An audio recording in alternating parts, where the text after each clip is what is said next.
آج حیدرآباد کے لوگوں پرومس کرو کہ پٹھانوں کے ہوٹل پہ بیٹھ کر جو چائے پی کر اپنی جیبوں سے پیسہ ان کی جیبوں میں منتقل کرتے ہو نہیں کرو گے. اور انہی شہروں میں ہوٹل میں اگر جا کر آپ چائے پی کر پیسے لے کر آتے ہیں ان کی جیب میں منتقل ہوتے ہیں. کوئی ایک پٹھان کا ہوٹل مجھے بتا دو جو ماچس کی تلی بھی کسی مہاجر کی دکان سے خریدتا ہو.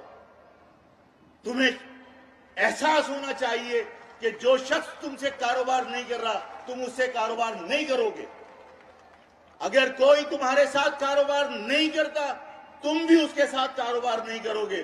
اگر ایک پختون ایک طویل فاصلہ طے کر کے ماچس کی تلی بھی اپنے کسی آدمی سے خریدنے کے لیے جاتا ہے تو تمہاری بھی سوچ کے اندر یہ تبدیلی آنی چاہیے کہ تم مسور کی دال خریدو یا ماچس کی تلی خریدو, تم کپڑا خریدو یا مٹی کا تیل خریدو, تم خریدو گے تو صرف اپنے قوم کے لوگوں کے پاس سے خریدو گے, ادروائز نہیں خریدو گے.